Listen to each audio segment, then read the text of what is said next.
You know, to that point, we talked a little bit about it in our monologue, the notion that, Republicans have been talking, rightfully so, about the fact that Governor Walz lied about his military record. The 24 years stood by itself. He was the one that seemed unimpressed by his own valor and decided that he was going to inflate his own resume and then allow others to do so for 17 years. As we look at the media that was transfixed by turning everything that crossed President Trump's lips or crossed your lips into something that was either untrue or missing context, how do we now have this person and put him in proper context?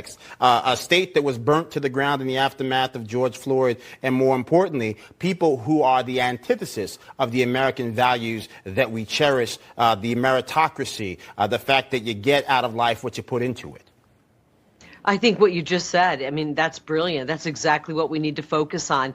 We can focus on what social media wants us to focus on, which is this battle and talking about how the media is lying, or we can really pinpoint exactly what they have done wrong and show the American people why Walz and Kamala Harris are the two worst people possible to be in the White House. And I think we have to really focus on their records. You named it. You said it right there. When the governor of Minnesota sat by idly and watched as his state was on fire, as Minneapolis was burning, and then cheered on the rioters and said, yay, these guys are great, when in fact they are criminals. And then Kamala Harris bailed them out of jail.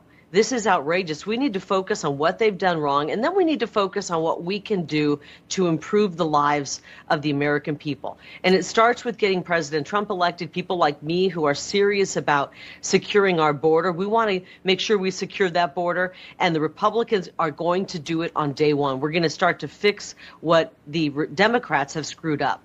And then we're going to get to work on the economy, turning the economy around, returning it to the Trump economy. We're looking at the man right there who showed us that we can have a powerful economy. We can have an economy that works for all people, not just one section. It worked when we had President Trump in office. I don't care if you were black, white, Hispanic, Asian, didn't matter what your background was. We were all doing better under President Trump. So we need to focus on what our solutions are and make sure we pinpoint who's responsible for the problems that we're facing right now. And it's Kamala Harris, Joe Biden, and Tim Walz, who are really the problem. And also my opponent down here in Arizona, Rudy Gallego, who has 100% of the time voted with all of those dead-end policies.